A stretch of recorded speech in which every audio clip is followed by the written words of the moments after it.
The second his eyes met mine, I knew something was very, very wrong.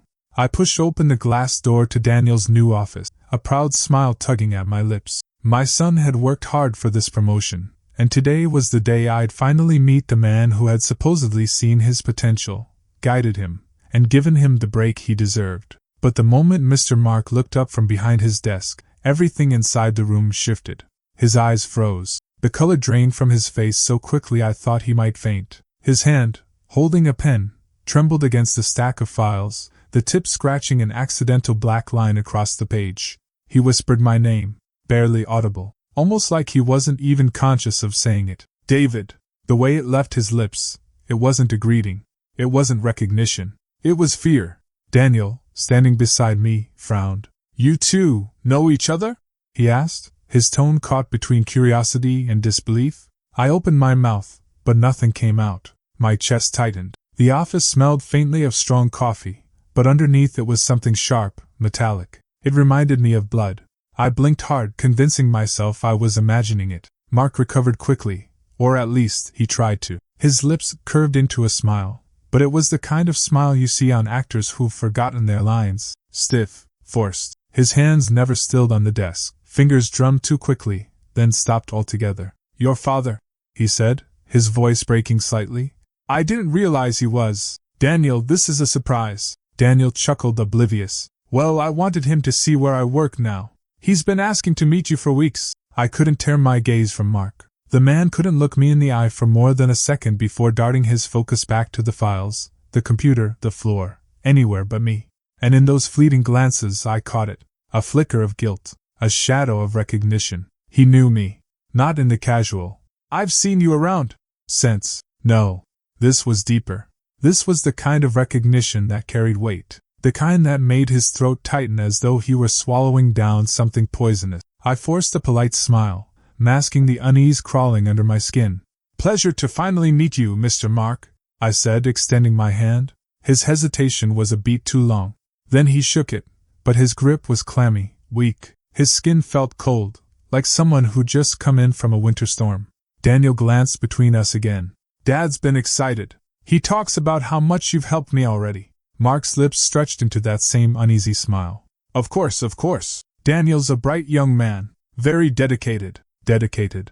The word dropped heavy in the silence. His tone was wrong, flat, mechanical.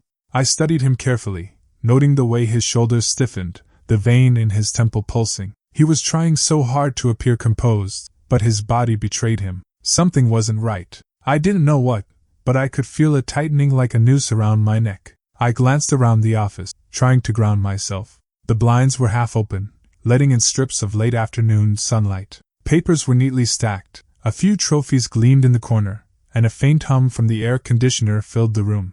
Normal. Everything looked perfectly normal. But nothing felt normal. My thoughts screamed at me. Why did he whisper my name like that? What did he know about me that Daniel didn't? Why was he so afraid? I swallowed hard and forced my voice steady. You seem surprised to see me, Mr. Mark. His eyes widened a fraction, barely noticeable, but enough. His mask cracked. Then he laughed, the sound brittle. No, just unexpected. That's all. Please sit. Daniel sat, still smiling, unaware of the invisible storm building between us. I remained standing, my gaze locked with Mark's. I didn't trust him, not one bit. And in that moment, realization hit me like ice water down my spine. He wasn't afraid of Daniel. He was afraid of me. And in that moment I realized, he wasn't afraid of Daniel. He was afraid of me. Sleep wouldn't come, not with ghosts clawing their way back into my head. I lay in bed staring at the ceiling, the faint ticking of the clock mocking me with every second that passed. No matter how tightly I shut my eyes, the office came back, the faint metallic tang in the air, Mark's lips parting as he whispered my name, and the way his jaw tightened like he was grinding secrets between his teeth. The room was dark, but my mind was wide awake. My chest felt heavy, as though invisible hands were pressing me into the mattress.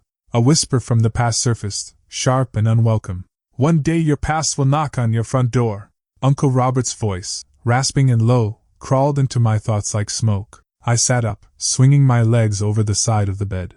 The wooden floor groaned under my weight. Each creak echoed through the silence, reminding me of the office, of Mark's nervous fingers tapping, of the way his eyes darted everywhere but at me.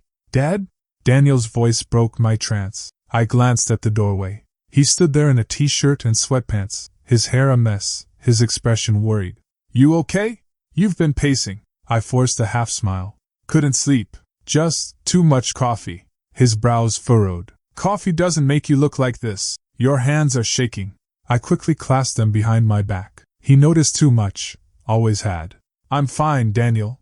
Go back to bed." He hesitated. His eyes searched mine, looking for answers I couldn't give him. Finally, he sighed and nodded. "All right. But if something's bothering you, you can tell me.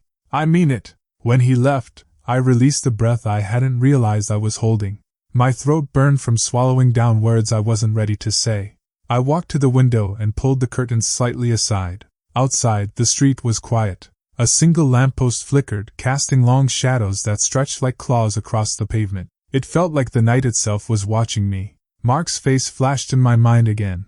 His pallor, his tremor, the way he had said my name like a curse. Why? I pressed my forehead against the cool glass, searching for calm, but the ghosts wouldn't let me.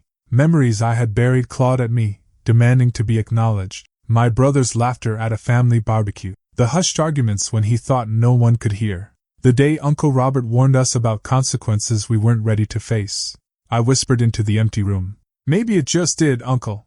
Maybe it just knocked." My chest tightened. The smell of iron drifted back to me as if the office air had followed me home. I rubbed my temples, trying to banish it, but it only grew stronger. The floor creaked again. This time it wasn't me. I froze, every nerve in my body snapping to attention. "Dad?" Daniel's voice again, softer this time, almost apologetic. He peeked his head in. "Sorry. I couldn't sleep either. Want some tea?" I laughed nervously, grateful for the distraction. "Sure. Tea sounds good."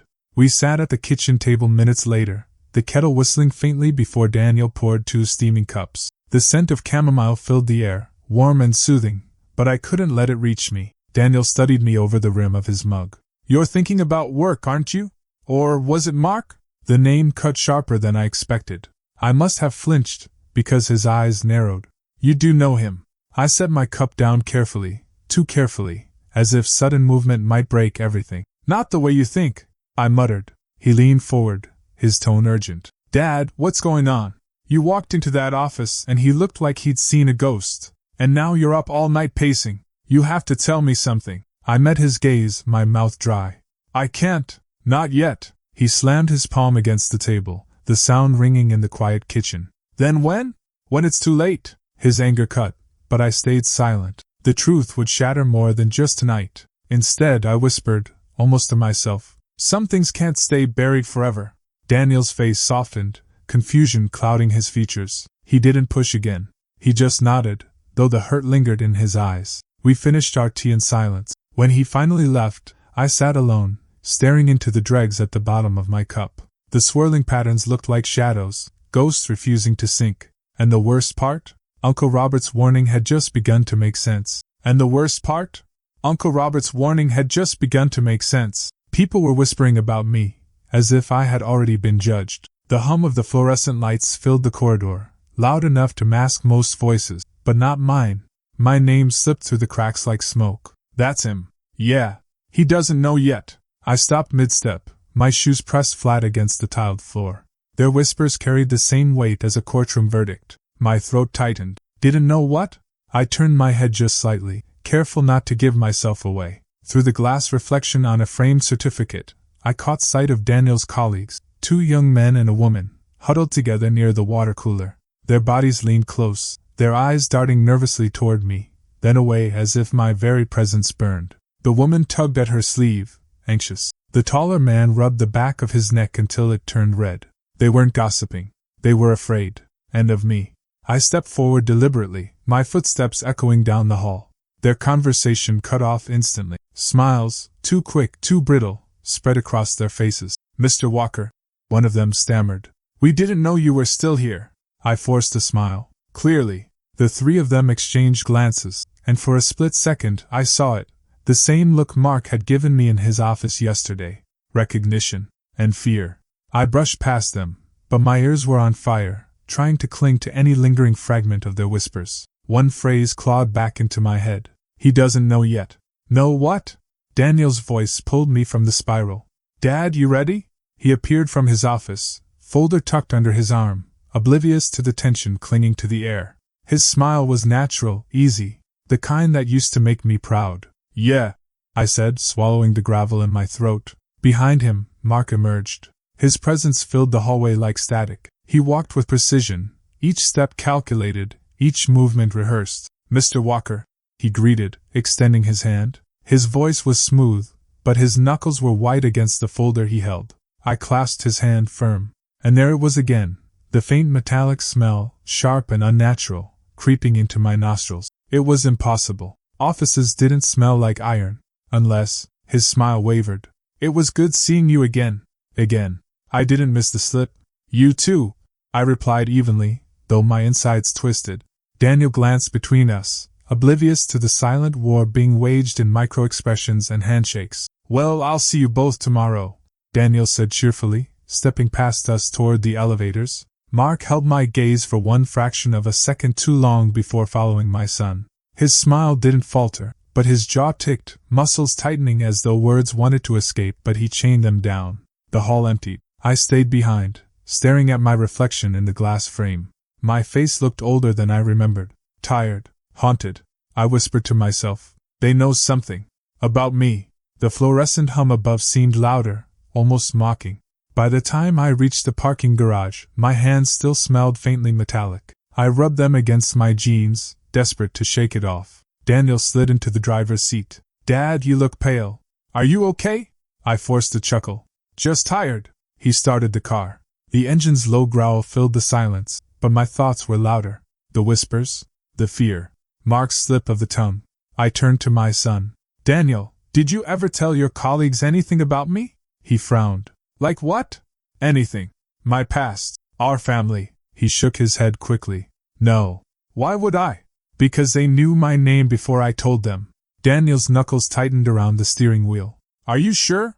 Positive. He looked ahead, his jaw working. Maybe they just heard it from Mark. The car rolled into the night, streetlights casting broken stripes across his face. Maybe he was right. Or maybe not. The words echoed inside me. He doesn't know yet. Know what? The metallic smell lingered in my nostrils like a warning I couldn't shake. But who had told them my name? And what exactly did they know? Robert's grin told me he wasn't surprised. He was amused. The moment he opened the door, the smell hit me first. Stale tobacco, rotting wood, and something metallic lingering in the air, like an old radiator that hadn't cooled in decades. His house hadn't changed since the last time I saw it. The curtains were drawn, dust clung to the lampshades, and silence pressed down like a heavy blanket. Look who finally remembered I exist, Robert rasped, leaning on the doorframe. His lips curled into that crooked grin I hated as a kid. I didn't come here for pleasantries, I said, forcing myself inside. The floor creaked under my weight, and for a second, I swore I saw his eyes flick toward the hallway, like someone else was listening. You've been avoiding me, I said, my voice sharper than I intended. No, he chuckled, settling into his chair. I've been waiting. The way he said it made my stomach tighten. His fingers drummed on the armrest, yellowed nails tapping a slow rhythm. He was playing with me, just like he always did. You know about Mark, I pressed. Don't play dumb. Robert leaned forward, the chair groaning beneath him. His grin widened, revealing crooked teeth stained from years of smoke. So, it finally caught up with you. His tone was casual, but his eyes betrayed him, darting, restless, like a predator circling prey. Caught up with me? I snapped. What the hell are you talking about? He didn't answer. Instead, he pulled a cigarette from the pack, lit it, and blew a slow stream of smoke into the air. It curled upward, mingling with the dust in the stale room. You always thought you could bury the past, Robert said, voice low and gravelly. But dirt doesn't hide bones forever. My chest tightened. He wasn't just taunting me, he was enjoying it. Every word felt like a test, a game I couldn't win. I hated the way he spoke in riddles, always hinting but never revealing. Robert, I said, leaning closer, if you know something about Mark, you need to tell me now. He tilted his head, eyes narrowing. For a moment I saw it, a flicker of fear behind his smirk. His hand shook as he tapped ash into the tray, though he tried to disguise it as laziness. Mark isn't your problem, he said. He's just the reminder. Reminder of what? I demanded. Robert's grin faltered, then snapped back like elastic. Debts unpaid. Lies hidden. People we thought were gone. Stop speaking in circles! I slammed my fist against the table. The sound echoed through the small room. His cigarette wobbled, but he didn't flinch. Instead, he leaned back, eyes half closed, and muttered, "You never could handle the truth. Still the same hot-headed fool. You think this is a game? Daniel's career is on the line. My family is at risk. And you sit here smiling?" He exhaled smoke slowly, deliberately, letting it drift toward me. "Family name," he said softly, almost tenderly, "is more fragile than you realize. Daniel? He's just the beginning." His words crawled under my skin. The hum of the refrigerator in the corner grew louder, mixing with the faint ticking of a clock I hadn't noticed before. Time felt heavy here, like it had been waiting for me. Robert's grin deepened, but I caught the twitch in his left eye, the way his hand clenched too tightly around the cigarette. He was hiding something, but he wanted me to suffer before he revealed it. "I need answers," I said, my voice breaking. "If you know something, tell me." Robert leaned forward, his breath sour with smoke and whiskey. "The answers won't help you. They'll bury you deeper." I stared at him, fists trembling, the room suddenly colder than before. He leaned back, laughing, the sound scratching against the silence. As I turned to leave, his voice followed me, raspy and deliberate. "Mark isn't the enemy. He's the reminder." The words clung to me like smoke as I stepped into the night air. A reminder of what? The question burned hotter than the chill on my skin, and I knew Robert wasn't done with me yet. He didn't just know my secret, he lived in its shadow. The stairwell was deserted, the kind of place where sound died before it could escape. The concrete walls were slick with dampness, and the faint hum of pipes overhead made the silence heavier. I hadn't even noticed Mark following me until the door slammed shut above, locking us in a hollow chamber of echoes. "Going somewhere?" His voice cracked, but the sharpness in it froze me mid-step. I turned. He was standing 2 steps below, eyes glinting in the dim fluorescent light, chest heaving like he'd been chasing me. His hand gripped the railing so tight the veins in his knuckles bulged. "What are you doing here?" I forced the words out, though my throat was already closing.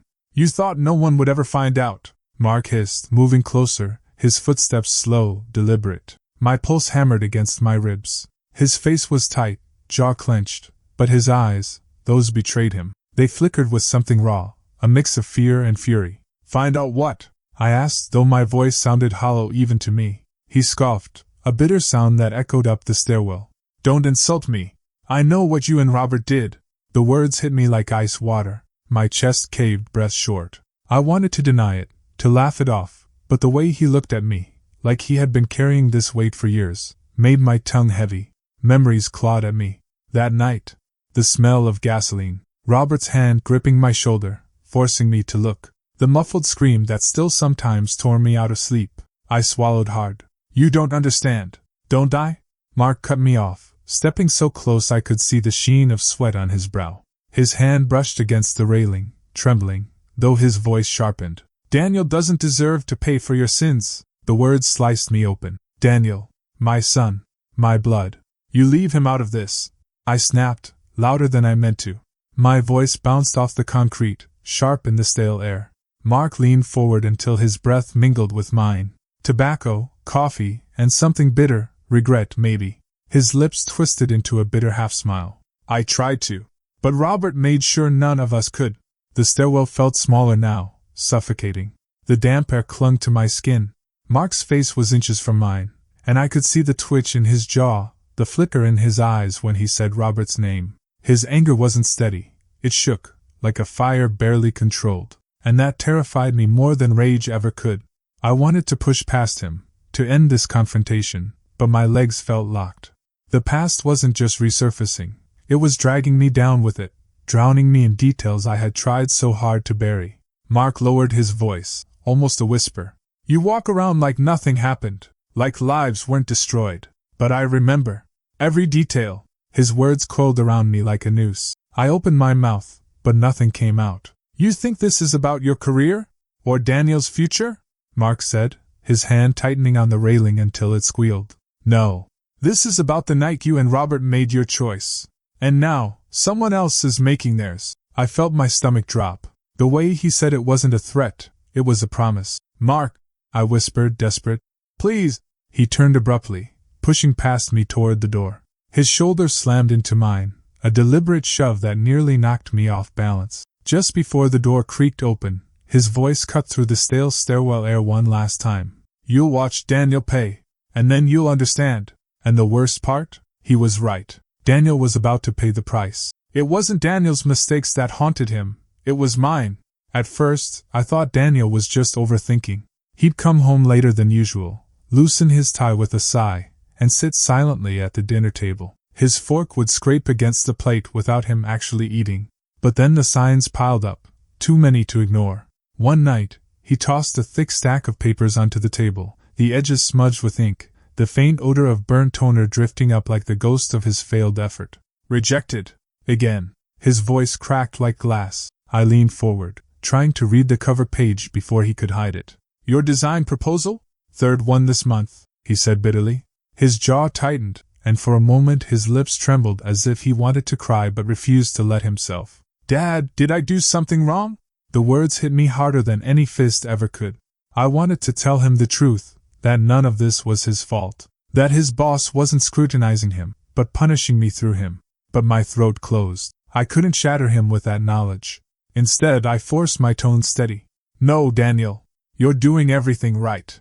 You've always been brilliant." He looked at me, eyes wide, desperate, like a drowning man searching for the shore. "Then why am I being left out? Meetings I should be in, suddenly cancelled, or I'm accidentally left off the email list. Even the interns get more recognition than me." I clenched my fists under the table. Mark's fingerprints were all over this. He knew Daniel was my pride, my legacy. And now he was twisting the knife. "What about your boss?" I asked carefully. "Has he said anything directly?" Daniel's eyes flickered, a subtle tell I knew from childhood when he was trying to protect me from the worst of it. He hesitated, then sighed. "He just avoids me. I'll walk into the office and conversations stop. People glance at me like I've done something wrong. Dad, I can't shake the feeling someone's watching me all the time."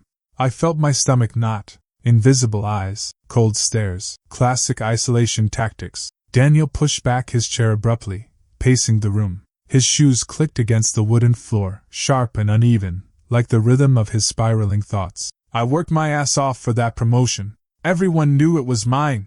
Then suddenly it's delayed due to restructuring." He barked a humorless laugh. 2 weeks later, the guy who barely does half the work gets it. "You tell me that's not personal, Daniel." He spun toward me, face flushed. "Is it me? Did I make enemies I don't know about? Did I?"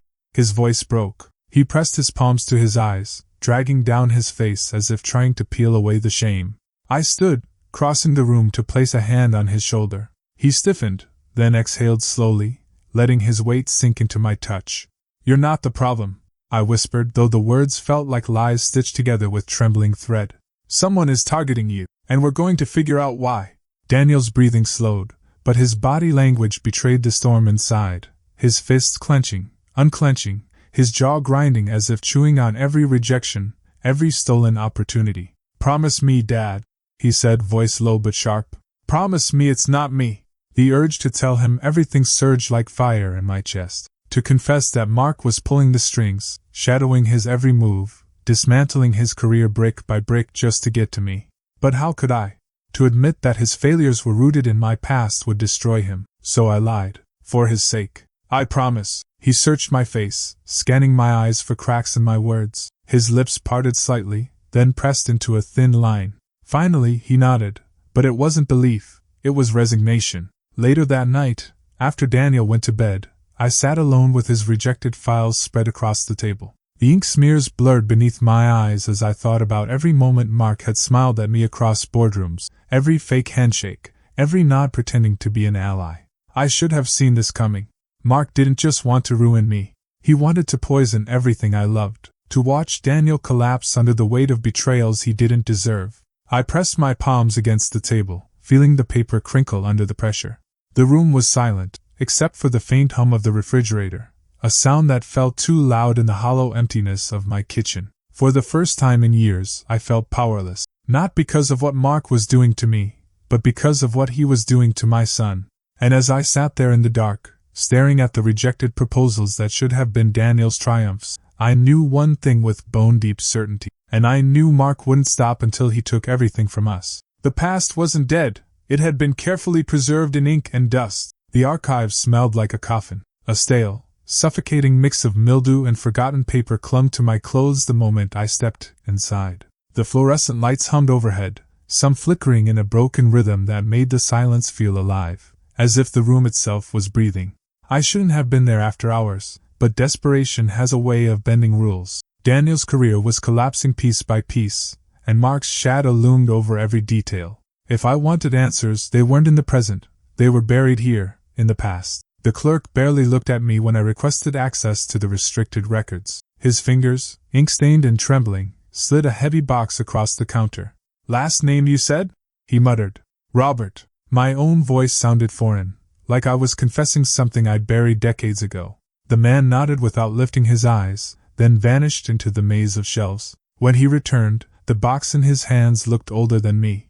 The cardboard edges frayed, its lid sagging under the weight of years. I carried it to a corner table, the legs squeaking against the linoleum. For a long moment I just stared, my hands hovering over the lid. I could hear my own pulse, a low drumbeat in my ears. Finally, I lifted it. Inside, yellow documents sprawled like bones, birth certificates, legal filings, police reports. The fluorescent light above flickered again, casting quick shadows across the words as though they didn't want to be read. And then I saw it.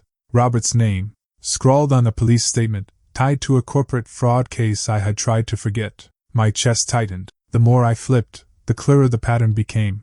Mark's father had been dragged through the mud, his company dismantled, his reputation shredded, while Robert walked away unscathed. And me? I had known. I hadn't signed the papers, but I'd stayed quiet. My silence had been its own signature. "God," I whispered, gripping the edges of the file. My hands shook so violently the paper crinkled beneath my fingers. A voice cut through the silence. "Find what you're looking for." I froze. Slowly I turned. It was the clerk again, leaning against the doorway, his expression unreadable. His smile didn't reach his eyes, and the way his arms crossed his chest made it feel less like curiosity, more like suspicion. Family history," I stammered. He studied me for a beat too long, then shrugged and disappeared. But the unease stayed, crawling across my skin. I bent over the papers again, heart hammering. One note in particular made bile rise in my throat, a handwritten memo from Mark's father, bitter and venomous. "He ruined me. They all ruined me. My son will never forget." My breath caught. Mark wasn't tormenting me because of corporate politics. He wasn't targeting Daniel out of professional rivalry. This was deeper. Blood deep. A vendetta born before Daniel was even alive. The air felt heavier, pressing against my chest. I shoved the papers back into the folder, the documents rustling like whispers of accusation. When I closed the lid, my palms were slick with sweat. I sat there in the flickering light, trying to steady myself. Every second I had believed I was fighting for Daniel's future. I'd been wrong. I wasn't just battling a ruthless boss. I was fighting the legacy of a man I had once called my closest friend. And Mark wasn't merely an enemy of circumstance. He was Robert's revenge made flesh.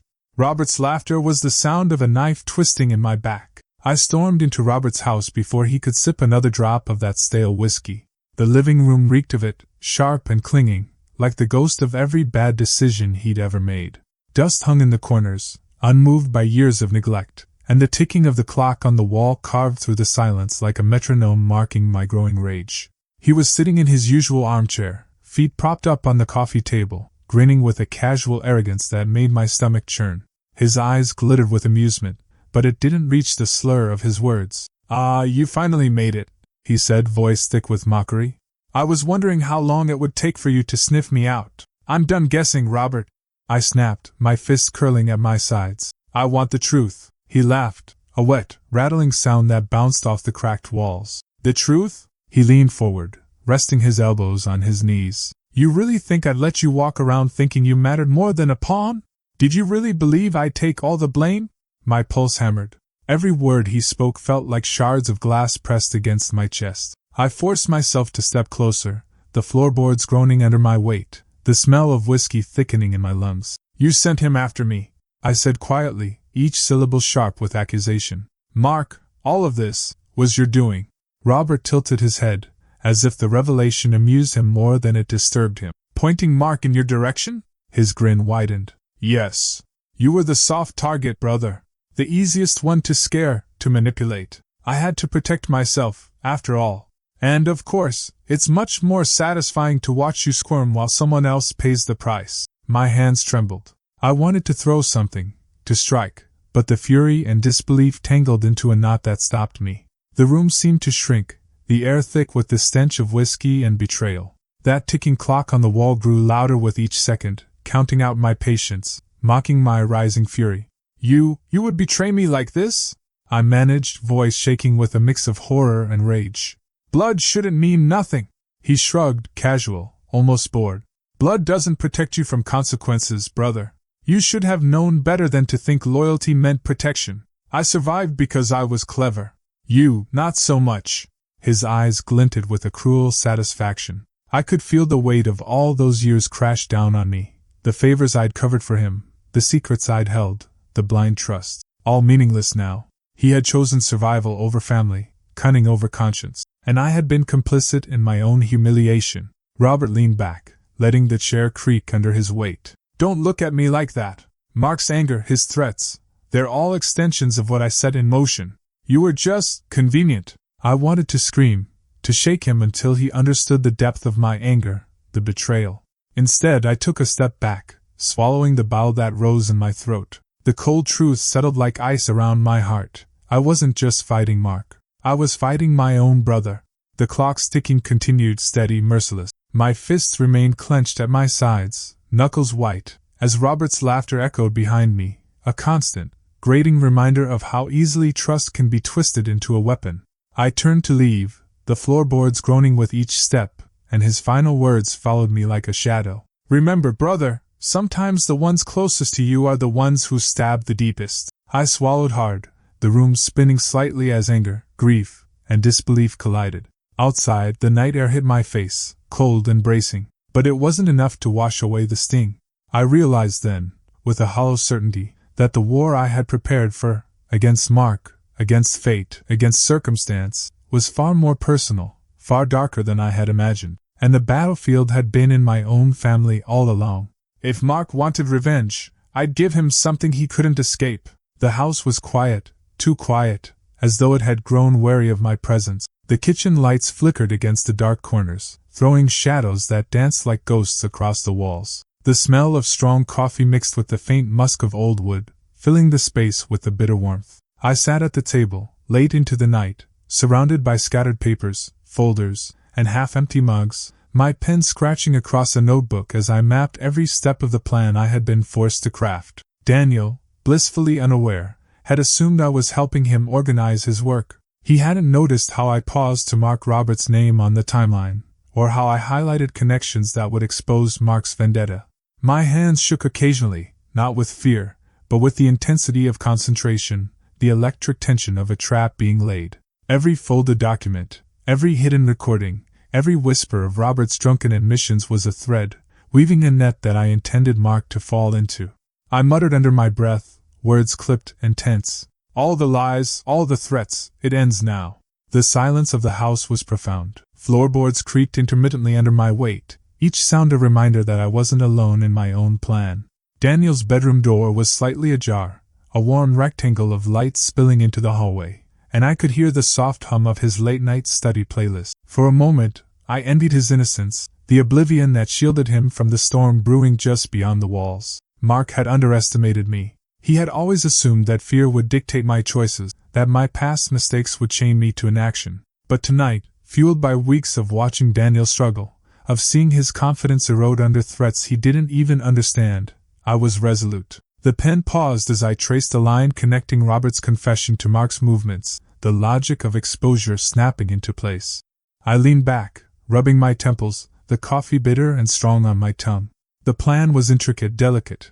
A misstep could undo everything. But for the first time in weeks, I felt control slipping back into my hands, a current of power that hummed through my veins like electricity. I could almost see Mark's expression when the trap was sprung: disbelief, fear, anger, and finally defeat. Everything they've done, every threat, every manipulation, I whispered to the empty room. They can't hide anymore. I paused as the old grandfather clock in the hallway struck midnight. Its chime echoed through the house, long and deliberate, like a drumbeat marking the start of battle.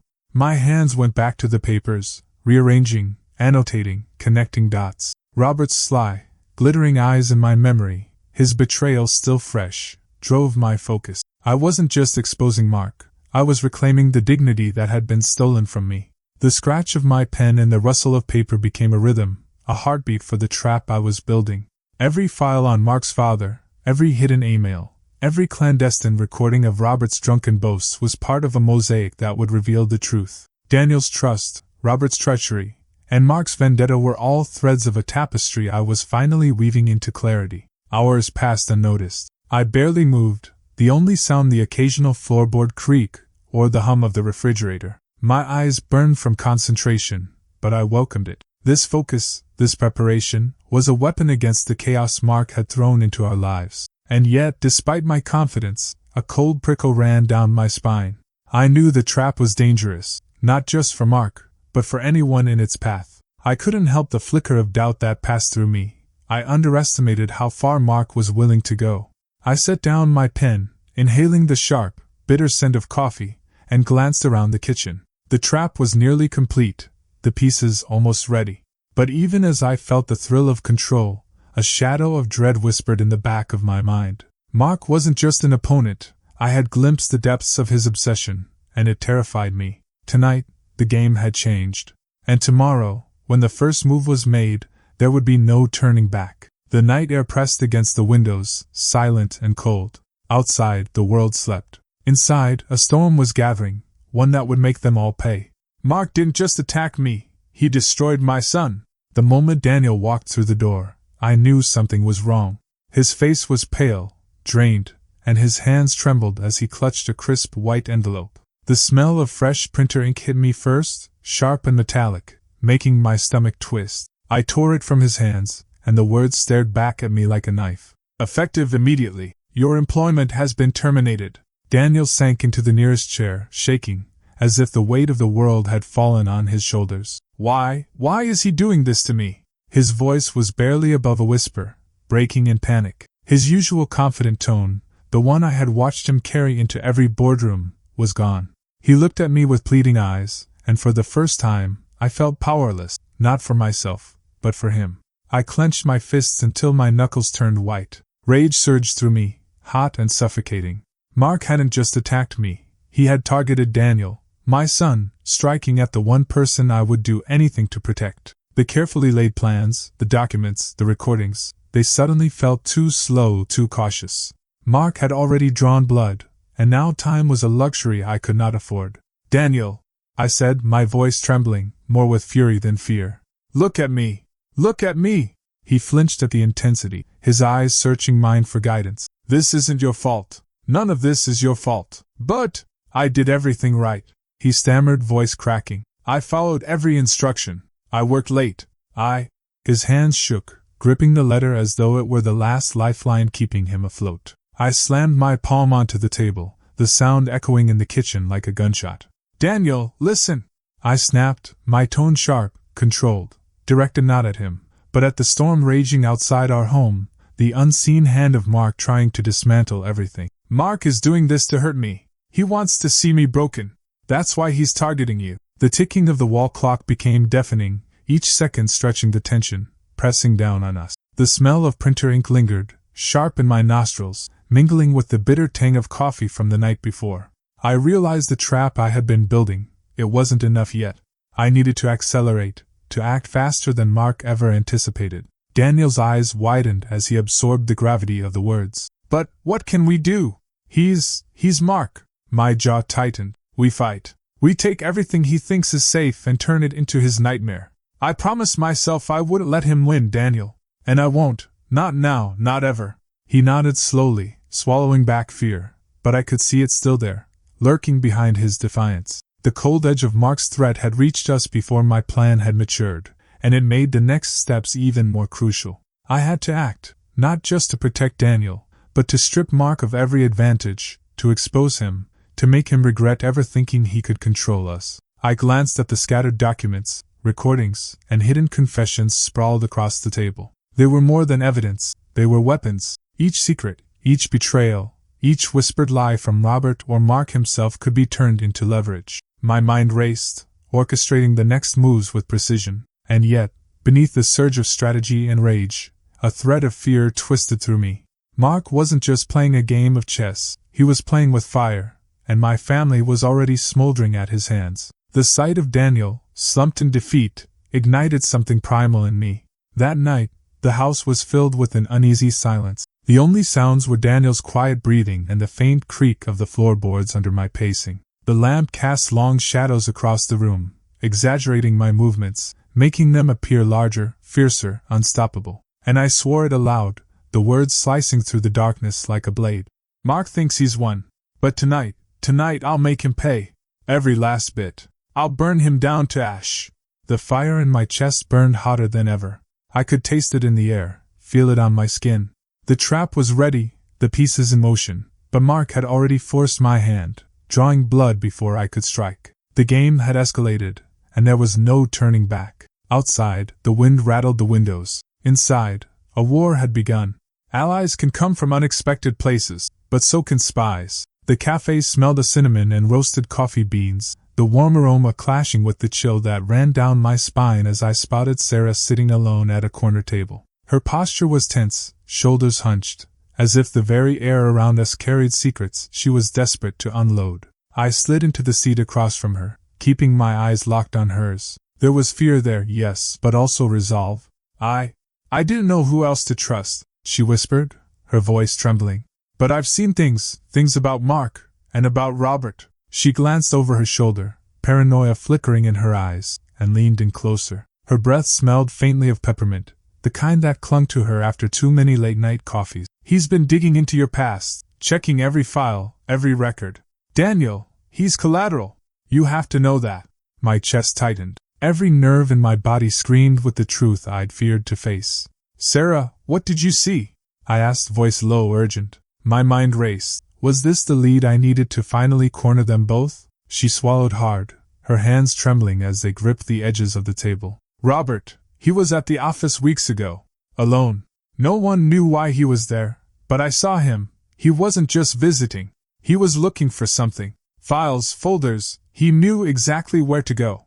Her gaze met mine, and I could see the guilt flicker behind her eyes, the understanding that she'd been silent for too long.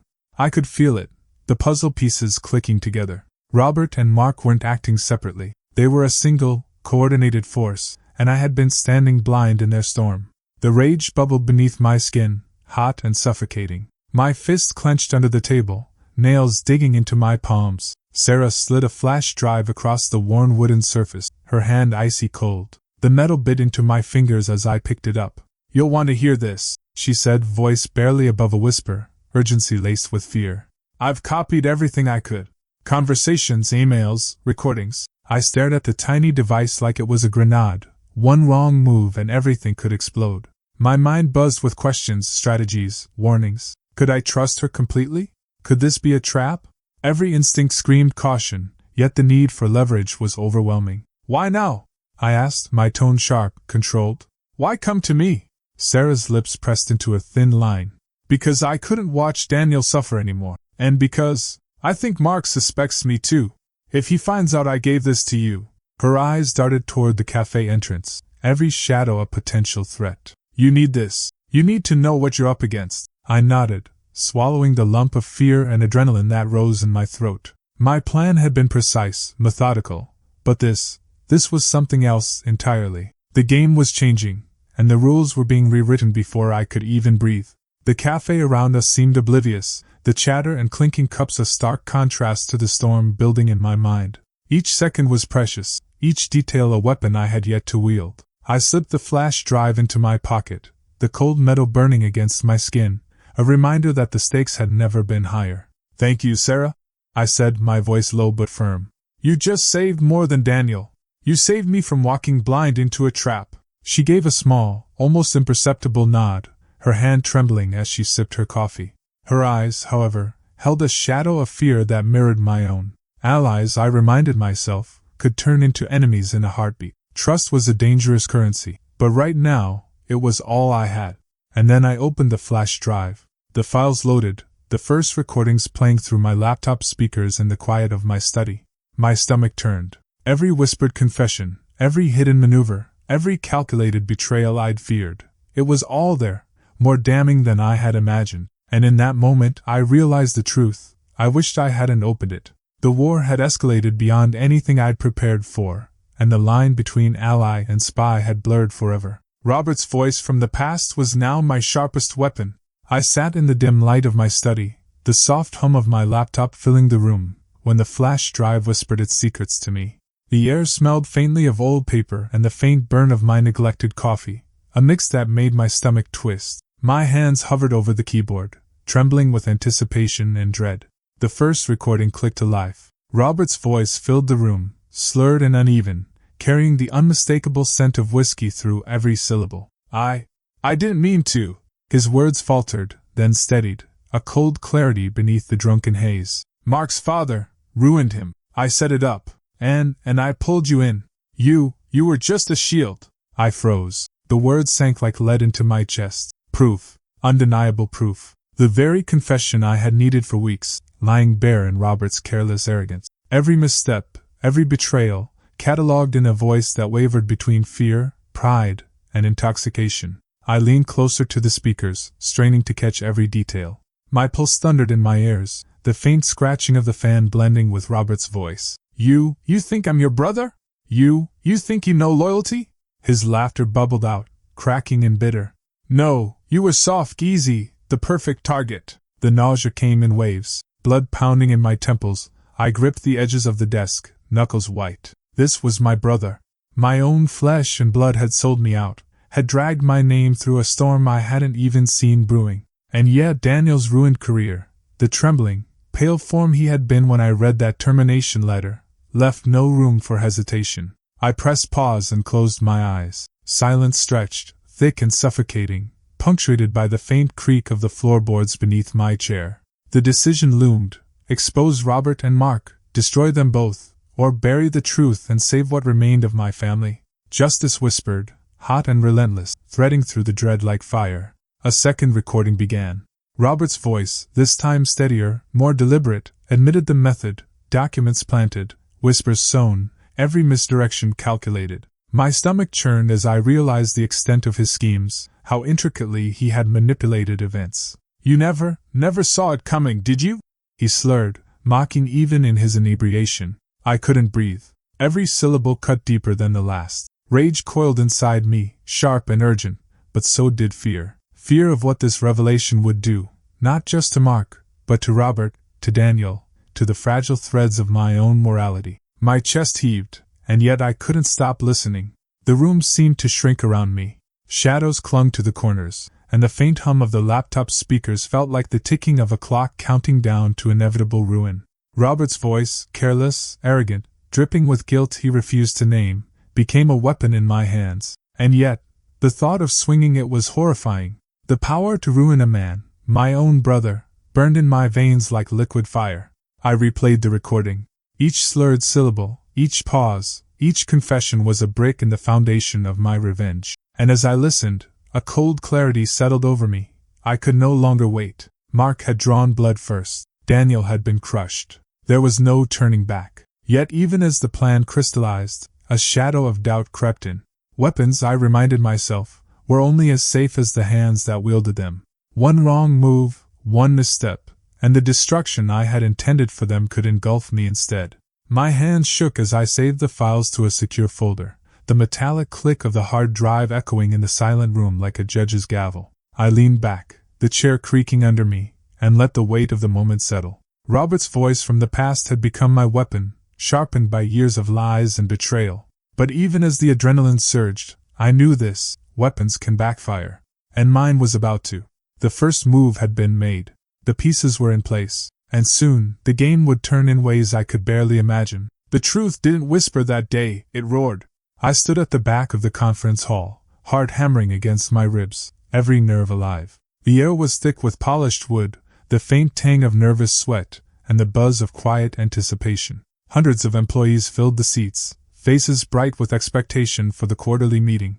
And in the center, Robert and Mark sat, oblivious, or so they thought. Sarah's subtle nod across the room was my signal. She had the flash drive ready, her hands steady but her jaw tight with anxiety. I swallowed, the taste of cold metal rising in my throat, and gripped the edge of the back row chair. Every detail mattered. Every second of hesitation could cost me the moment I had planned so meticulously. Then it began. Robert's voice, slurred and confessional, echoed through the speakers. I set it up. Mark's father, and I dragged you into it. You were just a shield. The words cut through the hum of whispered conversations, sharp and undeniable. The hall went silent. You could feel it, the collective pause, like the world had drawn a breath it couldn't release. Eyes darted between the front row and the speakers, murmurs flaring then dying in stunned shock. Mark's face changed first, a twitch in his jaw, a flicker in his eyes, rage bubbling to the surface. No! That's not true! He shouted, the polished veneer cracking. He rose to his feet, fists clenching, veins visible at his temple. You can't! This is a lie! His voice reverberated through the room, but no one moved to support him. Every eye was trained on him, on the man who had ruled with subtle intimidation and veiled threats for years. His power, so carefully constructed, crumbled in minutes. I felt a strange mix of triumph and nausea. Daniel sat a few rows ahead, pale, hands trembling slightly as he absorbed the scene. Relief and betrayal warred across his face. I wanted to meet his eyes, to reassure him that it was finally over, but I held back, letting the truth carry itself. The recording continued, Robert's admissions spilling secrets that had festered for years, manipulation, lies, betrayal woven into every corner of their lives. Mark's shouting escalated, hands flailing, voice hoarse with desperation. You're lying! You're all lying! But the proof was undeniable. The careful planning, the recordings, the documents, all of it lay bare, undeniable and damning. The audience shifted, whispers turning into murmurs of disbelief, colleagues exchanging shocked glances. Even Robert, sitting stiff and pale, avoided my gaze, caught in his own web of exposure. I felt a rush of adrenaline. The meticulous hours, the secrecy, the fear. I had orchestrated this moment to perfection. But underneath it all was the knowledge that this wasn't the end. Mark's rage was palpable, a living thing in the room. Every fiber of my being sensed that his wrath would not be contained to this hall, that retaliation would come, more dangerous and desperate than ever. Daniel's eyes met mine briefly, and I saw both gratitude and fear in his gaze. Is it over? He whispered under his breath, his voice barely audible over the hum of the shaken room. I shook my head slightly, a silent warning. Truth had been revealed, but consequences were just beginning. The metallic scent of Robert's nervous sweat mingled with the polished wood and coffee aroma lingering in the air. I could hear the faint shuffling of papers, the low murmur of disbelief, the sharp intake of breaths as the full weight of betrayal settled over everyone. It was intoxicating and horrifying all at once, the sound of a world turning on its head in real time. Mark's face twisted further, veins bulging, and he stormed out of the hall, his departure like a physical crack through the tension. The room exhaled collectively, stunned into silence, the echo of Robert's confession still hanging like smoke. I stood frozen, the gravity of the moment pressing down. The truth had finally been revealed, loud and undeniable. The carefully constructed lies, the manipulation, the betrayal, it was all laid bare. And yet, deep inside, a cold, anxious certainty settled. Mark's fury promised this wasn't over. I pressed my hands to my face for a moment, exhaling slowly, tasting the bitter sweetness of revenge finally delivered. The roar of the truth had shattered their illusions, but the storm it would unleash was just beginning. The first act was complete. The pieces were moving, and the game had truly begun. Victory felt hollow when the enemy refused to stay down. Mark was finished, at least on the surface. The news had spread like wildfire. His resignation, the scandal, the humiliation of being publicly exposed. His office emptied overnight, his carefully curated image shredded to tatters. I should have felt triumph, the sweet satisfaction of seeing justice served, yet something gnawed at me, deep and relentless. The air in my apartment carried the faint smell of gasoline and smoke, phantoms in my dreams that left a metallic tang on my tongue. I would wake drenched in sweat, heart hammering, convinced Mark's shadow still lurked just beyond the streetlights, waiting to strike. Every creak of the floorboards, every car door slam, made me flinch. Control had slipped through my fingers in ways I hadn't anticipated. Robert had vanished, like the rat he had always been, leaving no trace behind. Daniel tried rebuilding his life, forcing a semblance of normalcy, but the weight of betrayal clung to him like a second skin. I watched him at night, quietly nursing the scars left behind, scars I couldn't heal with any words or gestures. "We'll get through this," I whispered once, but my own voice sounded hollow, swallowed by the heavy silence. One night, the suffocating tension finally manifested in a sound that made my blood run cold. A crash from the front window. Glass shattered, scattering across the hardwood. My stomach dropped as I hurried toward it, shoes crunching on the jagged fragments. A brick lay on the floor, weight cold in my hand. No note, no warning, just the oppressive silence that suffocated everything. My mind raced. Was this Mark? Had he managed to slip back into my life unnoticed? I paced, hands trembling, running through every possible scenario. The shadows in the corners of the room seemed darker, heavier, pressing down with the weight of unknown threats. I could feel my pulse in my throat, taste copper and fear on my tongue. The war wasn't over. Mark had only retreated, regrouping in the shadows, preparing his next move. I couldn't sleep, couldn't eat. Each day was a series of calculated movements, checking locks, watching the street, listening to every creak and whisper the house offered. Daniel tried to reassure me. "He's gone. We're safe now." But I knew better. The enemy that had built his life on manipulation and cruelty didn't disappear quietly. He retreated, plotting, watching. Mark's downfall had cost him everything publicly, but privately, he was unpredictable, a storm waiting to unleash itself.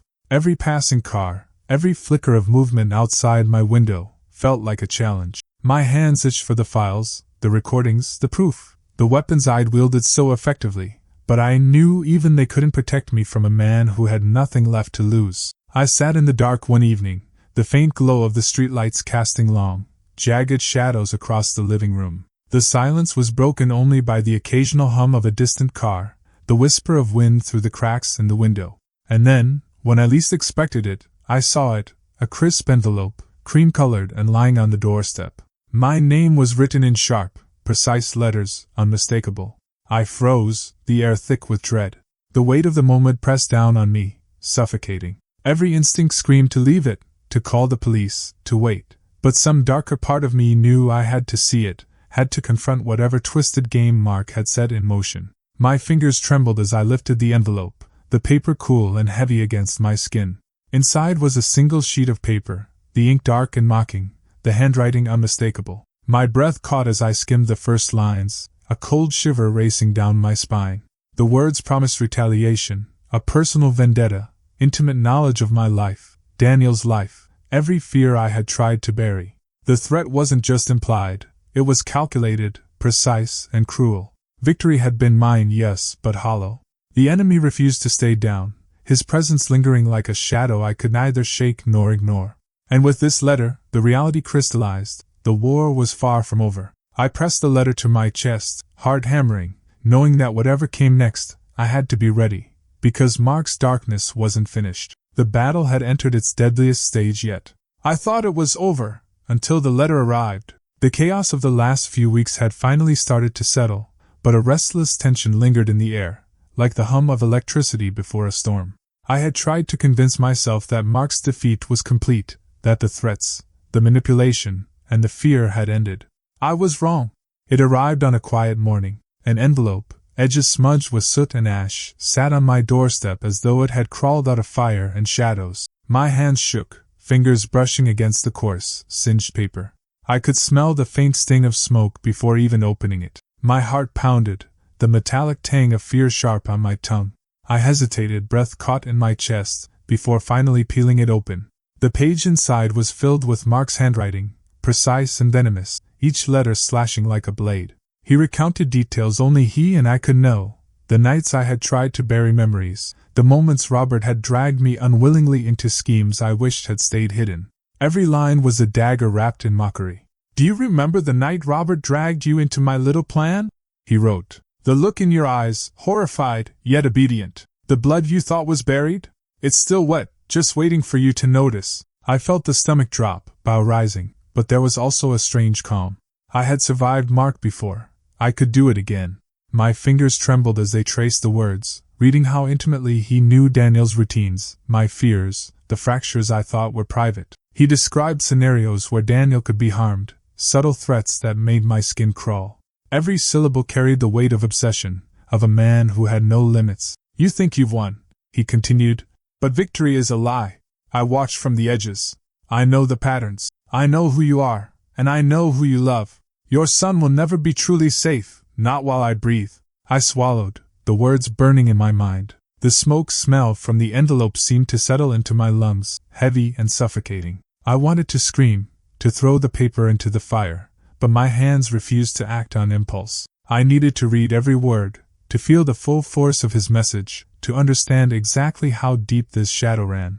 Mark's letter forced me to relive every manipulated moment, every small terror he had inflicted. It wasn't just a threat, it was a confession, an exhibition of his obsession, the careful layering of fear he had left me with for years. He mocked my resilience, almost daring me to break. "Do you hear the whispers of what could happen?" he wrote. "Do you taste the consequences of a life built on lies? I've always been a step ahead, and I will be again." And then came the final lines, each word deliberate, cruel, a promise of lingering danger. "You think it's over. You are mistaken. This isn't the end. It's only the beginning." I pressed the letter to my chest, the paper cold and brittle, and felt the shiver run through me. My mind raced with memories of every confrontation, every stolen moment of control, every fracture in my life he had exploited. Yet, for the first time in weeks, I felt a strange clarity. I had faced him once, had exposed him, had survived the storm of his machinations. I could do it again. Daniel's face came to mind, his trust, his pain, his resilience. I realized then that fear could be controlled, could be wielded, if focused and precise. Mark's shadow would not disappear, but it could be countered, anticipated, neutralized. I would not cower. I would not retreat. Still, the letter left a lingering weight, a chill that would follow us for months, maybe years. Even now, reading it again, I could hear the venom in his tone, the obsessive cadence behind each sentence. His words were a living entity, crawling into my thoughts, whispering doubts, planting seeds of unease. The final sentence echoed in my mind, a mantra and a threat. "This isn't the end. It's only the beginning." I folded the letter slowly, carefully, and placed it into a locked drawer. My hand lingered over the latch, remembering the power it represented, not his, mine. The calm in me was quiet but firm. I had faced the worst he could offer once, and I could do it again. Mark's war was not finished, but neither was mine. The shadows might stretch long and far, but I had learned to see in the dark,